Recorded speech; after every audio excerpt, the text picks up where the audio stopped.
Leon Compton with you this morning. Great to have your company wherever you're tuning in. Yesterday, walking around the streets of Hobart, incredible how many of you talked about the appeal of independence at this state election.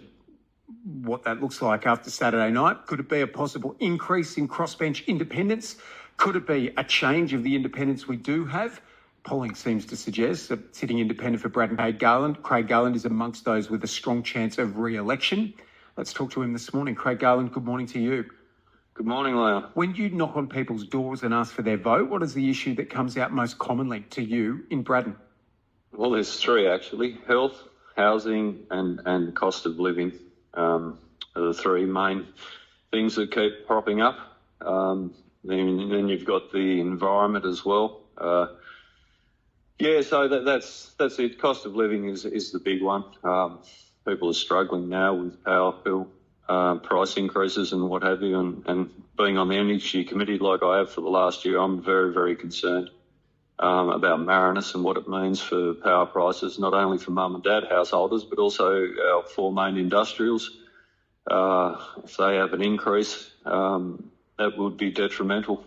So what can you do as an independent? You've had 14 months now as an independent in Tasmania's parliament. What can you do, Craig Garland, to improve the lot of Braddon residents who are concerned about health, housing and cost of living as an independent if you're re-elected? I'll keep pushing the wheelbarrow for us. If you look at here, elective surgery patients, 37% of elective surgery patients in the northwest are treated within clinically recommended times, compared to 60% in Hobart and 65% in Launceston. Cancer patients are being forced to travel to Launceston, and persistent pain sufferers must travel to Hobart.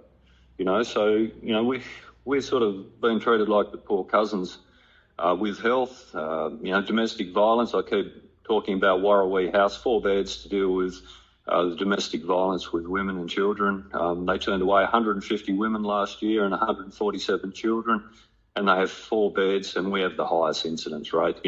What I'm seeing is a disregard for the bottom end of town, the most needy, the most done over, that need small amounts of funding, of having it eroded or not given, and we're focusing on big infrastructure projects which we can't afford and don't need. Craig Garland, Labor leader Dean Winter has said he's ruling out a deal with the Greens if he's trying to form government after Saturday night, but says he's open to working with, quote, sensible independents. Do you consider yourself one of them? What would any dealings or what terms would you conduct any dealings with the Labor Party or indeed the Liberal Party if they wanted your support to form government after Saturday?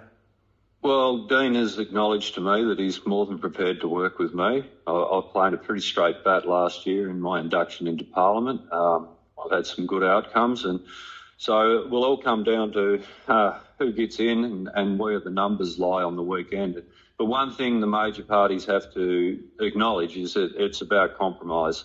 This majority government, my way or the highway, is no longer here. And what Tasmanians expect is a collaborative approach and compromise. And when I say compromise, I don't mean compromising yourself out of the situation.